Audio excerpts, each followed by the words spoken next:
श्रोतनो, आज आम्ही मार्क शुभवर्तमान ह्याच्या 6व्या अध्यायाला सुरुवात करीत आहोत. मार्क शुभवर्तमानामधील हा सर्वात लांब असणारा दुसरा अध्याय आहे. मार्क आपल्या नेहमीच्या रीतीने प्रभू येशूची कृती दाखवित आहे, परंतु पहिल्या 29 वचनात त्याच्या जलद कृतीमध्ये शांतता आहे. प्रभू येशू नासरेतला परततो, 12 शिष्यांना सुवार्ता गाजविण्याकरिता पाठवतो व ते येऊन त्याला सर्व काही बातमी सांगतात. नंतर तो 5,000 लोकांना जेव घालतो, पाण्यावर चालतो, गनेसरेत येथील रोगांना बरे करतो आणि ह्या अध्यायाची समाप्ती येशूच्या गालिल समुद्राभोवतालच्या सेवेद्वारे होते. ह्यावेळी येशूची ख्याती फार दूरवर पसरली होती. हा त्याच्या सेवेचा अत्युच्च बिंदू होता. आता आपण 6वा अध्याय पहिली 3 वचने वाचूया. नंतर तो तेथून निघून आपल्या गावी आला व त्याचे शिष्य त्याच्या मागे आले. मग शब्बात दिवशी तो सभास्थानात शिकू लागला आणि पुष्कळ लोक त्याचे भाषण ऐकून थक्क झाले व म्हणाले, ह्याला हे सर्व कोठून प्राप्त झाले? काय हे ज्ञान ह्याला देण्यात आले आहे?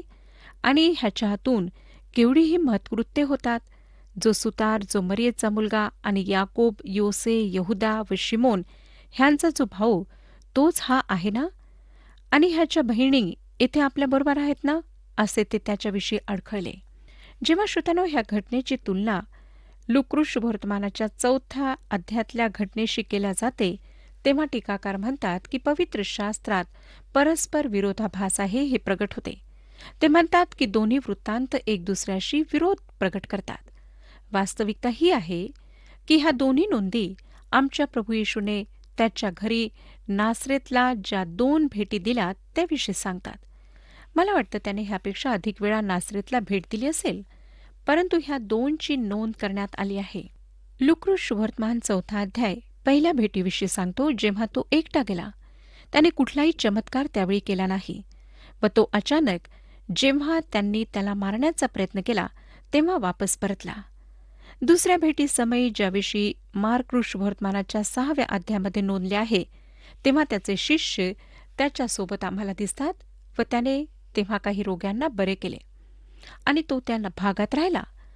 हे मत्ते शुभवर्तमान 13वा अध्याय 53 ते 58 वचने व मार्क शुभवर्तमान 6व्या अध्यायामध्ये मिळणाऱ्या माहितीवर आधारित आहे. दोन्ही प्रसंगी त्याने सभास्थानात जाऊन शिकवण दिली. दोन्ही वेळेला त्याच्या गावच्या लोकांनी त्याला नाकारले, परंतु हा विरोधाभास नसून त्याने नासरेतला केलेल्या 2 भेटींची 2 वेळा करण्यात आलेली नोंद आहे. पहिल्या वेळी त्याने ते स्थान सोडले, कफरनूम या ठिकाणी गेला व तेथे आपले कार्यस्थान त्याने स्थापित केले. परंतु नंतर तो पुन्हा तेथे आला, कारण तो त्याच्या गावच्या लोकांना सुवार्ता सांगू इच्छित होता. आपल्या गावी म्हणजे पित्याच्या स्थळी तो आला. आमचा प्रभू जेथे कुठे जात असे श्रोत्यानो, तेथे तो सभास्थानात शब्बात दिवशी अवश्य जात असे आणि ही त्याची नेहमीची सवय होती. मला वाटतं परमेश्वराची उपासना करण्याची गरज त्याने जाणली होती व दुसरे कारण म्हणजे तो अशा ठिकाणी अनेक लोकांना भेटू शकत असे जे त्याला ओळखत होते. ते त्याची शिकवण ऐकून थक्क होत असत. त्याचे शब्द, त्याचे कार्य आणि त्याने केलेल्या चमत्कारांमुळे त्यांच्या मनात भीतियुक्त आश्चर्य भरलेले होते व त्यांच्या मनात अनेक प्रश्न निर्माण झाले होते. खरे पाहता नासरेतमधून येशू ख्रिस्तासारखा कोणी निघू शकतो ह्यावर त्यांचा विश्वास नव्हता. ते स्वतःकडे पाहून नासरेतविषयी आपल्या मनात एक धारणा उत्पन्न करून होते. त्यांच्याकडून नासरेतमध्ये उत्तम काही घडले नव्हते, म्हणून प्रभू येशूसारखा कोणी ह्यातून निघेल हे मानण्यास ते तयार नव्हते. त्यांच्यापैकीच एकावर व त्यांच्या स्वतःवर त्यांचा विश्वास नव्हता. श्रोत्यानो, हा भाग हे सुद्धा स्पष्ट करतो की मरियेला अजून दुसरी लेकरे होती. यहुदा हा यहुदाच्या पत्राचा लेखक आहे आणि त्याच्यामुळे त्यांच्या भावनांना दुःख पोहोचले. त्यांना वाटले की ते त्याला ओळखतात, जो खरे पाहता त्यांच्यासाठी एक अडखळण बनला. त्यांनी त्याला एक लहान मुलगा असताना पाहिले होते. तो त्यांच्यासमोर वाढला होता, परंतु ते त्याला ओळखत नव्हते. 4थं वचन बघा काय सांगतं. 6वा अध्याय 4थं वचन. तेव्हा येशू त्यांना म्हणाला, संदेष्टाचा सन्मान होत नाही असे नाही, मात्र त्याच्या देशात, त्याच्या आपतेष्टात अथवा त्याच्या घरच्या मंडळीत त्याचा सन्मान होत नसतो. मला वाटतं सर्वसाधारण बोलभाषेचा समयोचित योग्य असा वापर ह्या ठिकाणी करण्यात आला आहे. आम्हाला माहीत आहे की बाहेरून येणारा वक्ता नेहमीच लोकांना चांगला वाटतो. जो दुरून येतो त्याला आमच्यापैकी अधिक माहिती असते अशी लोकांची कल्पना असते. म्हणून आमच्यापैकी अनेक प्रचारक दुसऱ्या ठिकाणी अधिक प्रभावी ठरतात. 5 आणि 6 वचने, थोड्याशाच रोग्यांवर हात ठेवून त्याने त्यास बरे केले. ह्याशिवाय दुसरे कोणतेही महत्कृत्य त्याला तेथे करता आले नाही. त्यांच्या अविश्वासामुळे त्याला आश्चर्य वाटले. मग तो शिक्षण देत देत गावोगाव फिरला. त्याने ह्यावेळी तो प्रांत सोडला नाही, परंतु आसपासच्या भागात तो राहिला. पहिल्या भेटीच्या वेळी तो त्वरित निघून कफर्नहूमला ते केंद्रस्थान बनवायकरिता गेला. हा एक लक्षात घेण्यासारखा भाग आहे श्रोत्यानो, कारण ह्या सांगितले आहे की त्यांच्या अविश्वासामुळे तो त्या ठिकाणी महत्कृत्य करू शकला नाही. सामर्थ्याला जर कोण मर्यादेत बांधत असेल तर अविश्वास. तारणासाठी परमेश्वराचे सामर्थ्य प्रगट होण्याकरिता काय आवश्यक असेल तर विश्वास. यशायाच्या पुस्तकाच्या 53व्या अध्यायात परमेश्वराच्या महान तारणाविषयी स्पष्ट केले आहे. यशाया ह्या अध्यायाची सुरुवात अशा प्रकारे करतो. यशायाचे पुस्तक 53 अध्याय 1 वचन, आम्ही ऐकलेल्या वार्तेवर कोणी विश्वास ठेवला आहे? परमेश्वराचा भुज कोणास प्रगट झाला आहे? अविश्वास देवाच्या सामर्थ्याला रोखतो. अविश्वास देवाच्या सामर्थ्याला इतरांपासून दूर करतो, अलग करतो.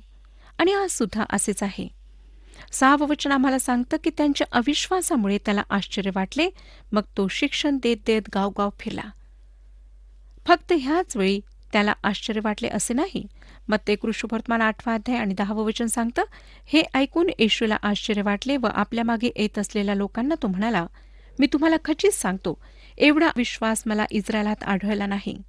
त्यावेळी तो शताधिपतीच्या विश्वासाविषयी बोलत होता.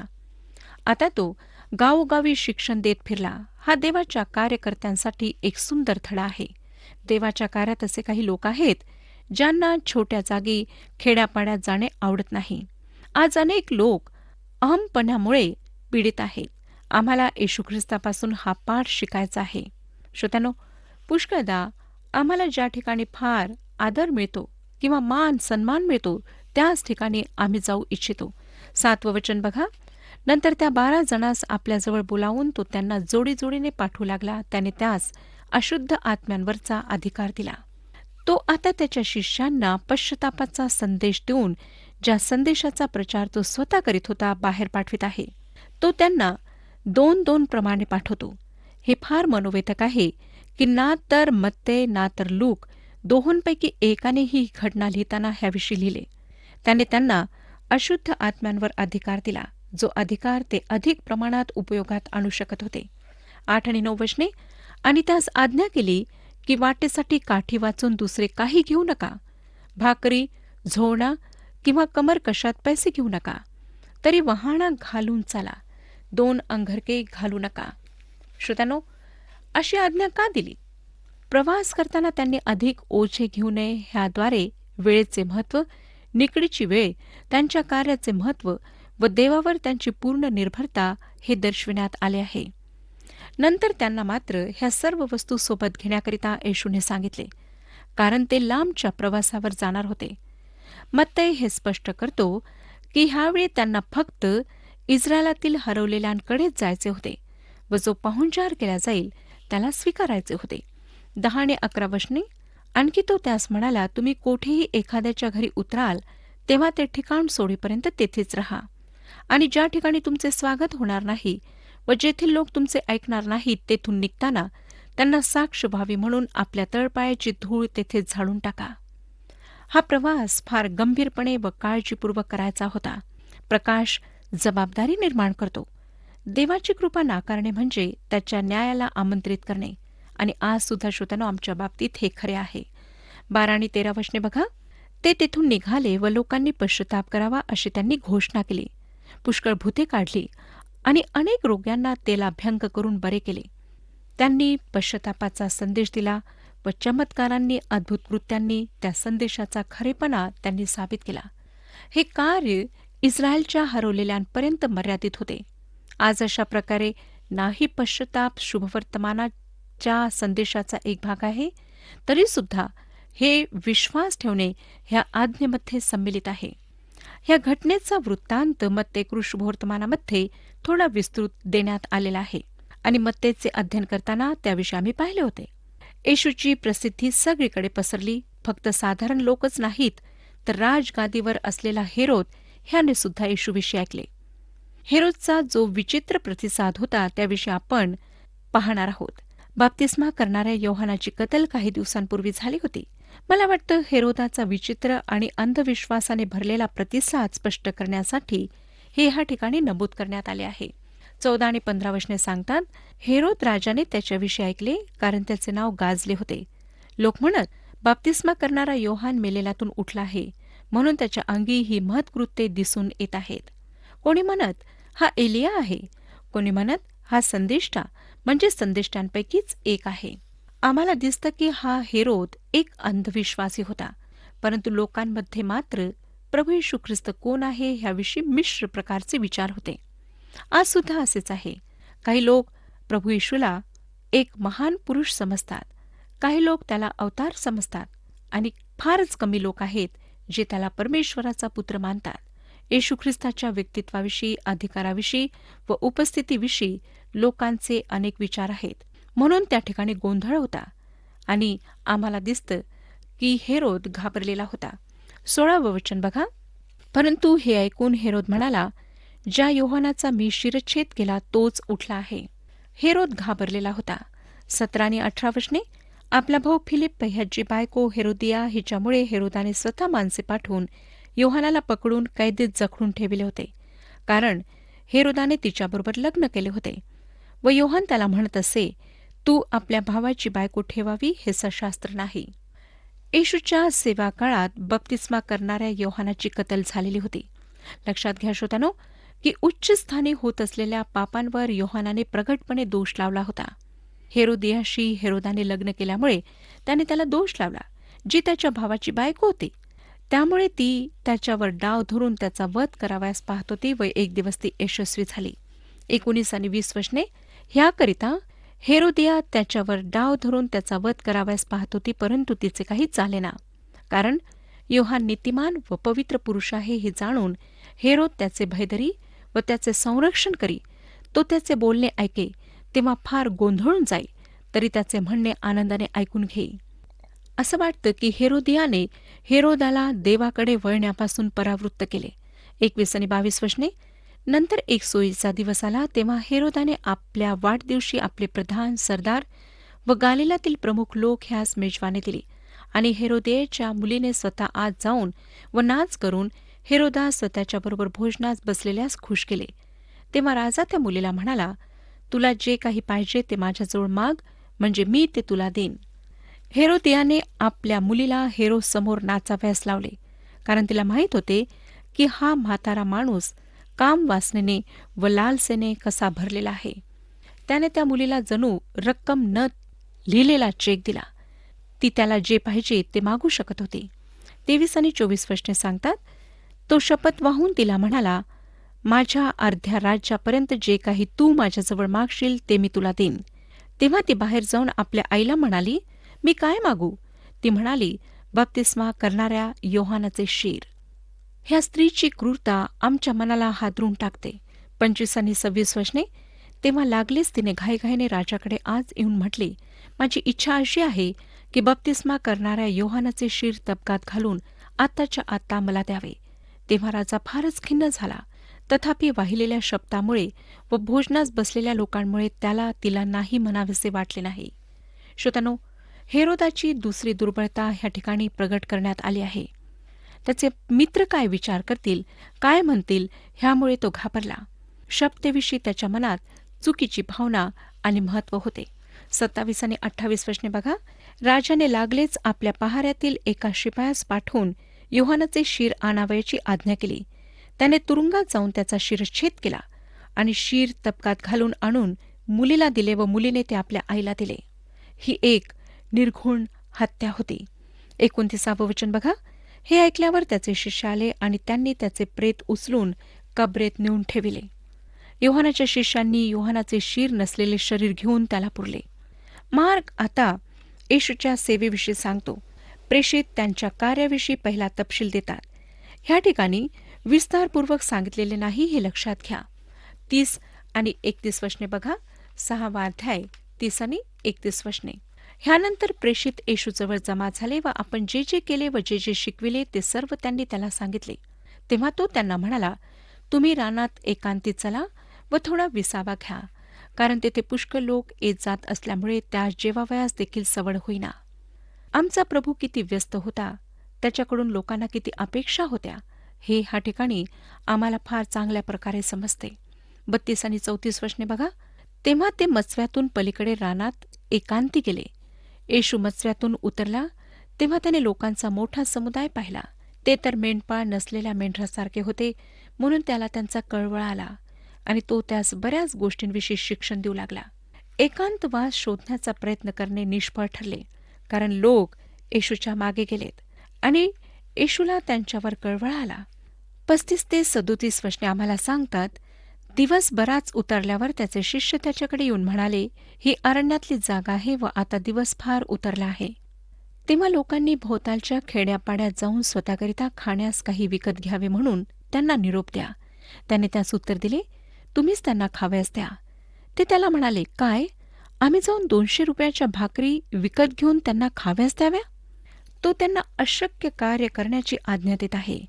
तो नेहमीच अशक्य गोष्टींची आज्ञा करतो हे त्यांना शिकायचे होते आणि आम्हाला सुद्धा हे शिकायचे आहे, कारण स्पष्ट आहे त्यांनी काम करावे हा त्याचा हेतू असे. 38 ते 44 वचने सांगतात, तो त्यांना म्हणाला, तुमच्याजवळ किती भाकरी आहेत, जाऊन पहा. पाहिल्यावर ते म्हणाले, 5 व 2 मासे. नंतर त्याने त्या सर्व लोकांस हिरवळीवर गटागटाने बसाव्याला सांगितले. तेव्हा ते 100 व 50 असे पंक्तीने बसले, जणू काय वाफेच. मग त्याने त्या 5 भाकरी व ते 2 मासे घेऊन वर स्वर्गाकडे पाहून आशीर्वाद दिला आणि भाकरी मोडल्या व त्या त्यांना वाढाव्यास आपल्या शिष्यांजवळ दिल्या. ते 2 मासेही सर्वांस वाटून दिले. मग सर्वजण जेवून तृप्त झाले आणि त्यांनी उरलेल्या तुकड्यांच्या 12 टोपल्या भरून घेतल्या आणि माशांचेही तुकडे नेले.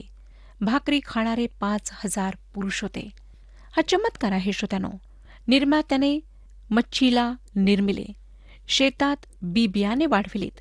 तो आता त्याच्या शब्दाने मोठ्या जनसमुदायासाठी भोजन तयार करीत आहे. होऊ शकतं की त्यांच्यातील काही लोकांना प्रथमच पोटभर भोजन मिळाले असावे. 45 वचन बघा. नंतर मी लोकसमुदायाला निरोप देतो आणि तुम्ही मत्स्यात बसून पलीकडे बेथसैदा येथे जा असे सांगून त्याने लागलीच शिष्यांना लावून दिले. ह्याचे स्पष्टीकरण योहानकृत शुभवर्तमान 6वा अध्याय आणि 15व्या वचनामध्ये दिलेले आहे. ते वचन सांगतं, मग ते येऊन आपणास राजा करण्याकरिता बळजबरीने धरण्याच्या बेतात आहेत हे ओळखून येशू पुन्हा डोंगरावर एकटाच निघून गेला. आता पुढे श्रोत्यानो 46 ते 52 वचने बघा. मग लोकांना निरोप देऊन तो प्रार्थना कराव्यास डोंगरावर गेला आणि रात्र झाली तेव्हा तो मत्स्वा समुद्राच्या मध्यभागी होता व तो अर्थात येशू एकटाच जमिनीवर होता. त्याला ते वल्ही मारता मारता हैराण झालेले दिसले, कारण वारा तोंडचा होता. नंतर रात्री 4थ्या प्रहाराच्या सुमारास तो समुद्रावरून चालत त्यांच्याकडे आला व त्यांच्या जवळून पुढे जाण्याचा त्याचा बेत होता. पण त्याला समुद्रावरून चालताना पाहून हे भूत आहे असे त्यांना वाटले व ते ओरडले, कारण त्याला पाहून ते सर्व घाबरून गेले होते. तेव्हा तो लागलाच त्यांच्याबरोबर बोलू लागला व त्यांना म्हणाला, धीर धरा, मी आहे, भिवू नका. आणि तो त्यांच्याकडे मत्स्यात चढून गेला. तेव्हा वारा पडला. मग ते मनातल्या मनात पराकाष्ठेचे आश्चर्यचकित झाले, कारण भाकरीची गोष्ट त्यांना उमगली नव्हती. त्यांचे अंतःकरण कठीण झाले होते. लक्षात घ्या श्रोत्यानो की शिमोन पेत्र पाण्यावरून चालत येशूकडे आला ह्याविषयीची नोंद ह्या ठिकाणी आम्हाला सापडत नाही. मार्काला सर्व माहिती शिमोन पेत्राद्वारे मिळाली व पेत्राने स्वतःचा भाग सोडून बाकी सर्व काही त्याला सांगितले. मत्तै ह्याविषयी आम्हाला सविस्तरपणे सांगतो. 48व्या वचनाकडे मी आपले लक्ष वेधू इच्छिते. त्याला ते वल्ली मारता मारता हैराण झालेले दिसले. ते फार ताकद लावून बळ लावून वल्ही मारत होते. त्यांचा घाम वाहत होता व त्यामुळे त्याने त्यांना हैराण झालेले पाहिले. आज आपण कोठे आहात, कोणत्या स्थितीत आहात मला माहीत नाही श्रोत्यानो. कदाचित फार कठीण अशा परिस्थितीमधून आपण जात असाल. एखाद्या अंधाऱ्या कोपऱ्यामध्ये एकटेच बसलेले असाल. कदाचित परीक्षा व समस्यांचा आपण सामना करीत असाल आणि आपणाला वाटतं की त्या माझ्या सहनशक्तीच्या बाहेर आहेत. वादळी समुद्रातून प्रवास करीत असाल आणि आपल्याला वाटत असेल की थोड्या धक्क्याने सुद्धा आपल्या जीवनाची नाव डुबेल, माझ्याजवळ आपणाकरिता एक आनंदाची बातमी आहे. श्रोत्यानो, प्रभू येशूने त्यांना वल्ले मारता मारता हैराण झालेल्या स्थितीत पाहिले. तो आपणाला सुद्धा पाहत आहे. त्याला तुमच्या समस्या माहीत आहेत. त्याला तुमची स्थिती ठाऊक आहे. तुमच्या जीवनात जे काही घडत आहे ते त्याला आधीच ठाऊक आहे. आपल्या सर्व चिंता, आपले सर्व मार्ग त्याच्या हातात सोपवा आणि तोच तुम्हाला योग्य मार्गदर्शन पुरवून ह्या स्थितीतून बाहेर काढू शकतो. ह्या अध्यायाच्या शेवटी वाचायला मिळतं की तो गनेसरेतच्या प्रांतात गेला. 53 ते 56 वचने मी आपणाकरिता वाचत आहे. नंतर ते पलीकडे जाऊन गनेसरेताच्या किनाऱ्यास पोहोचले व त्यांनी मचवा बांधून ठेवला. ते मचव्यातून उतरताच लोकांनी त्याला ओळखले आणि ते आसपासच्या सर्व भागात चोहोकडे धावपळ करीत फिरले व जेथे कोठे तो आहे म्हणून त्यांच्या कानी आले तेथे तेथे ते दुखणेकऱ्यास बाजेवर घालून नेऊ लागले. तो खेड्यापाड्यात, नगरात किंवा शेतामळात कुठे जाऊ तेथे ते दुखणेकऱ्यास भर बाजारात आणून ठेवीत आणि आपल्या वस्त्राच्या गोंड्याला तरी स्पर्श करू द्या अशी त्याला विनंती करीत आणि जितके त्याला स्पर्श करीत तितके बरे होत. आपण कल्पना करू शकतो की कशा प्रकारची स्थिती त्यावेळेला असेल. आम्हाला माहीत नाही श्रोत्यानो की प्रभू येशूने किती लोकांना बरे केले असेल. त्याने दिलेले आरोग्य कायमचे आरोग्य होते, खरे होते, म्हणून शत्रू कधीही त्याने केलेल्या चमत्कारांविषयी त्याला प्रश्न करू शकले नाहीत. त्याच्या चमत्कारांना नाकारू शकले नाहीत. हाच येशू ख्रिस्त आज तुमची आणि माझी मदत करण्याकरिता तयार आहे. काय आपण त्याला स्पर्श करण्याकरिता तयार आहात? लक्षात घ्या की त्याने आपले कार्य पूर्ण केले आहे. जे विश्वासाने त्याच्याजवळ येतात त्यांच्या जीवनामध्ये तो सामर्थ्य कार्य करतो, त्यांना आरोग्य देतो आणि त्यांच्या जीवनातील संकटामध्ये तोच त्यांचा चालक आणि संरक्षक होतो. काय ह्या प्रभू येशू ख्रिस्ताच्या हातात आपले जीवन समर्पित करण्यास आपण तयार आहात? प्रभू या विषयात आपले मार्गदर्शन करो आणि आपणाला आशीर्वाद देऊ.